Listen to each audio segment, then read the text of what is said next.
The moment I saw my sister standing on my doorstep, I knew something was terribly wrong. It wasn't just the way she held herself. Shoulders caved inward, arms crossed tight over her stomach like she was trying to hold herself together. It was her face. My sister Claire had always been the kind of woman who walked into a room and made people turn their heads. Not because she was showy or loud, but because she carried this quiet confidence that made you feel like everything was going to be okay just by being near her. That night, standing under my porch light at 11:30 on a Tuesday, she looked like a stranger wearing my sister's face. I pushed open the screen door. Claire. She stepped into the light and I stopped breathing. Her left eye was swollen nearly shut, the skin around it dark and bruised in that deep, ugly purple that doesn't come from walking into a cabinet door. There was a small cut on her lower lip. Dried blood crusted at the corner. She was wearing a cardigan despite the July heat, and the way she kept her right arm pressed to her ribs told me everything I needed to know about what was underneath that sleeve. I caught her before she reached the threshold. I don't even remember moving. One second I was standing in my doorway and the next my arms were around her and she was shaking against my chest, making these small, tight sounds that weren't quite crying, like someone who had forgotten how to let herself fall apart completely. "I've got you," I said. "I've got you. Come inside. Her name is Claire and she is my little sister by 3 years. I am Rachel. I am 31 years old. I spent 6 years as a military police officer before I transitioned out, and I have seen things in my life that most people only read about in the news. I thought that experience had made me steady, prepared. The kind of person who doesn't panic, but standing in my kitchen watching my sister lower herself carefully into a chair, slowly, the way people move when breathing hurts, I felt something cold and furious settle into the center of my chest, and I understood for the first time what people mean when they say they see red. I put the kettle on because I needed to do something with my hands. "How long?" I asked. My voice came out quieter than I expected. She looked at her hands, folded on my kitchen table. Her knuckles were pale.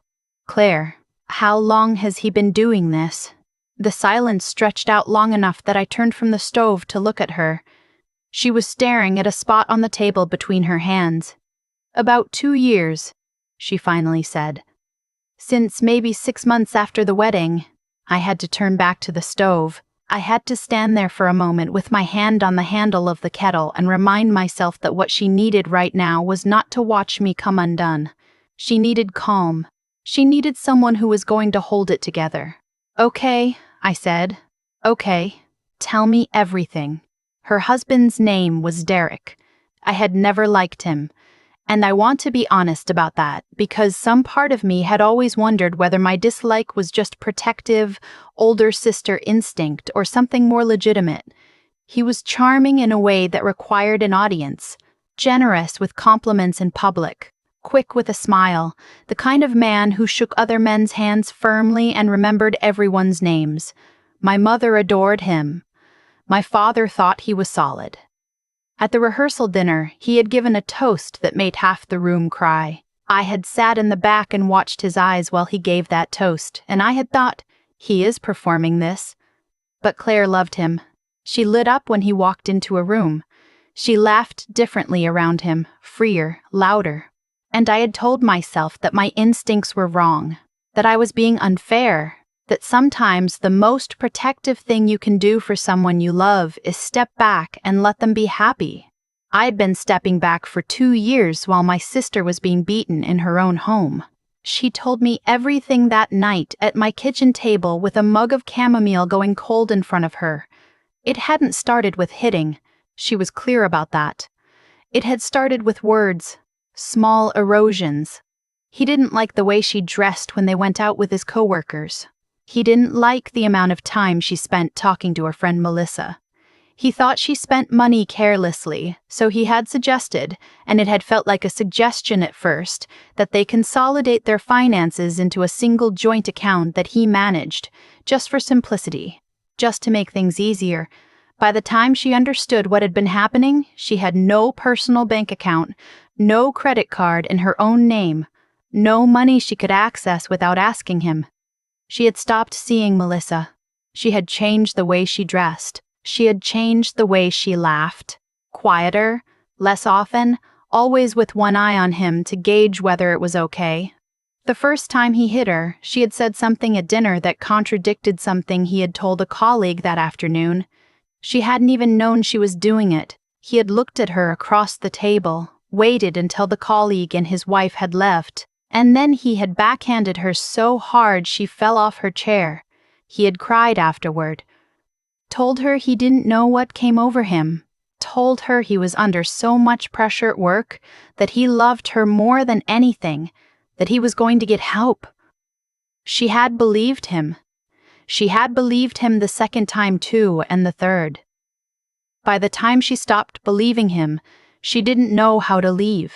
"Why didn't you call the police?" I asked, and I tried to keep any judgment out of my voice because I knew that was the wrong question even as I was asking it.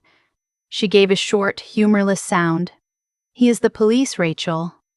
I went very still. Derek was a detective with the county sheriff's department. He had 11 years on the job. He knew every officer who would respond to a domestic call at their address. He had told her, calmly and clearly, that if she ever called 911 from their house, he would have the responding officers eating out of his hand before they finished pulling into the driveway. He would tell them she was unstable. He would use his contacts to pull records, build a narrative. He had told her that no one would believe her, and the devastating thing, the thing that had kept her silent for 2 years, was that she had believed him when he said it. I sat down across from my sister. I looked at her face, the swollen eye, the cut lip, the way she held herself like a person who had learned to take up as little space as possible, and I made a decision. "You're going to stay here tonight," I said, "and tomorrow we're going to figure this out. Not his way, our way." She shook her head immediately. "Rachel, you don't understand how he—" "I know exactly what he is," I said. "I spent 6 years dealing with men exactly like him. I know how they think, and I know how they operate, and I know that they count on the people around them being too scared or too uncertain to act." I reached across the table and put my hand over hers. "He doesn't know what I know, and that's going to matter." That night after she fell asleep in my guest room, I sat at my kitchen table with a legal pad and I wrote down everything she had told me. Every incident, every date she could remember, every witness, even indirect ones, who might have noticed something. I wrote down what I knew about Derek professionally, what I knew about how internal affairs investigations worked, what I knew about the Federal Violence Against Women Act, and the protections it offered that local law enforcement couldn't easily suppress. I also thought about what she had told me regarding their neighbors. A couple named the Hendersons lived 2 houses down. The wife, Patricia Henderson, had brought Claire a casserole 3 months ago and had looked at the bruise on Claire's forearm for just a second too long before looking away. That look meant something. People who notice and say nothing are sometimes people who are waiting for permission to speak. And then there was Derek's partner at the department, a man named Officer Callahan. She had mentioned him almost in passing, who had apparently shown up at their house once, ostensibly to drop off paperwork, and had seemed uncomfortable in a way that Derek had dismissed afterward as Callahan being weird. I filed that away.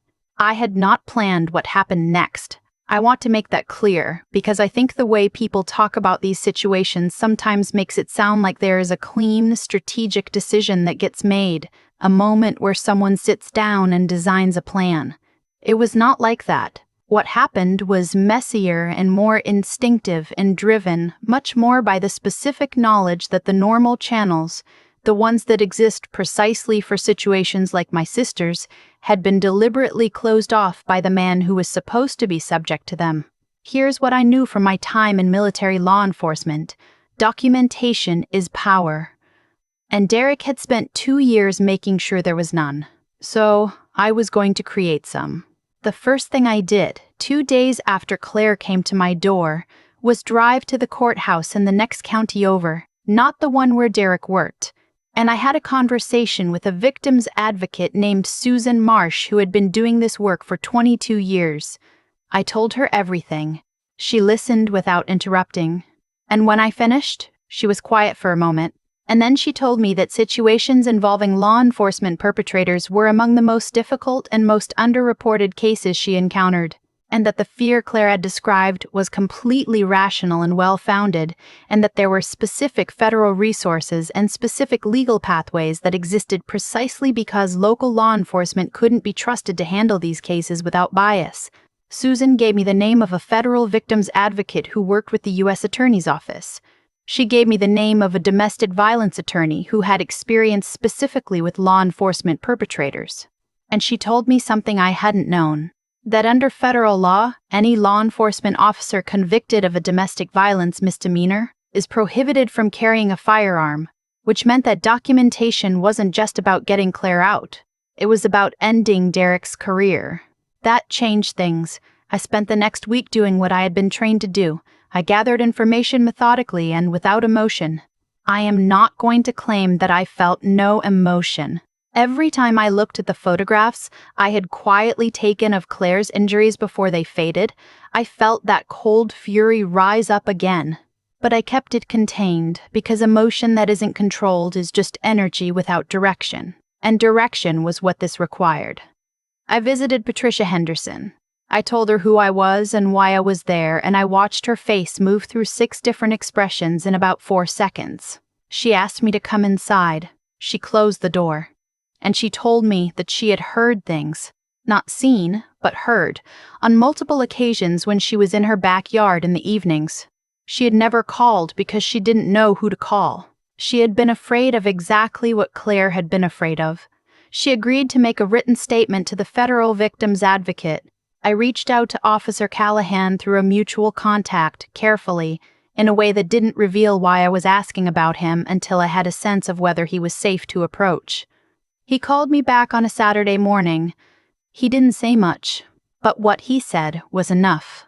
I've had concerns for a while. I didn't know what to do with them.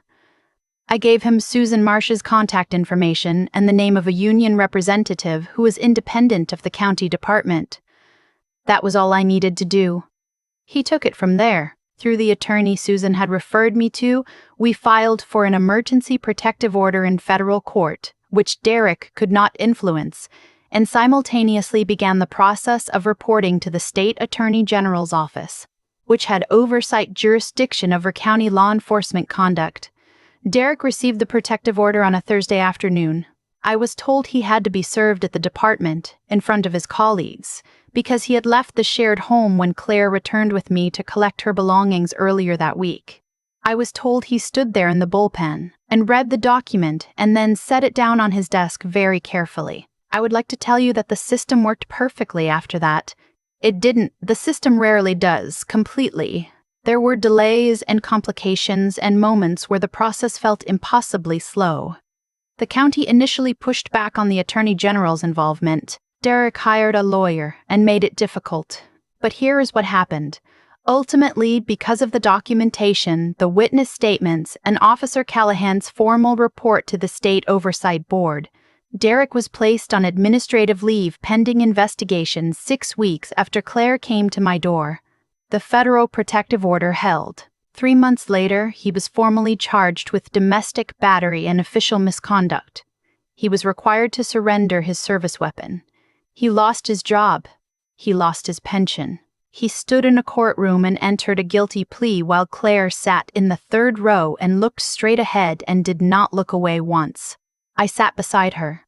I held her hand during the sentencing, and I felt her grip tighten and then slowly release. I want to talk about something for a moment that usually gets left out of stories like this one, because I think it matters. In the months after all of this, Claire went to therapy. She had a wonderful therapist who specialized in trauma and specifically in domestic violence recovery, and Claire came to me once after a session and said something I have been thinking about ever since.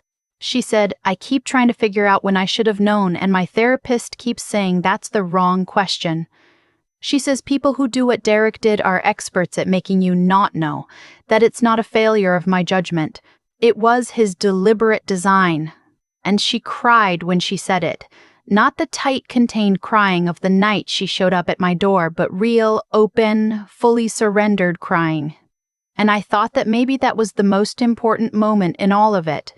Not the day Derek was charged, not the day he lost his badge, but that day in my living room when my sister allowed herself to stop blaming herself for something that was never her fault. There is a woman somewhere right now who is in the situation my sister was in.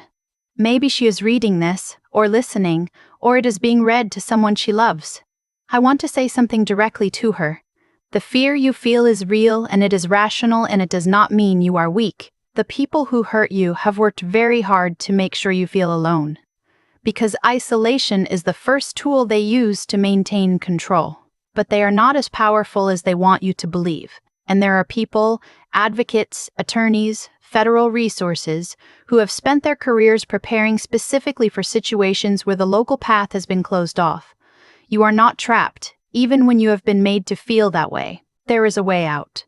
It requires help, and help is available. Claire lives in a new city now. She has a job she loves, working in hospital administration, and she has a small apartment with a balcony where she keeps tomato plants that she tends obsessively, and she has her friend Melissa back in her life, and she laughs the way she used to laugh, loud, free, unguarded.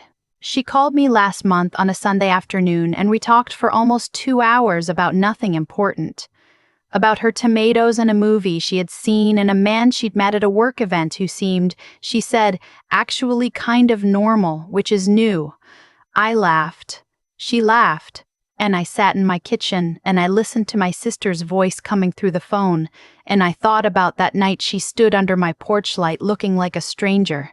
And I thought about Patricia Henderson and Officer Callahan and Susan Marsh and the attorney and the federal court, and every single piece of it. Every difficult, slow, grinding piece of it, and I thought, it was worth it. Every bit of it was worth it. If you are in a situation like Claire's, or if you love someone who is, please reach out to the National Domestic Violence Hotline at 1-800-799-7233. They are available 24 hours a day, they are confidential, and they have specific resources for situations involving law enforcement perpetrators. You are not alone. There are people who will fight for you. We fought for Claire. She is okay. She is more than okay.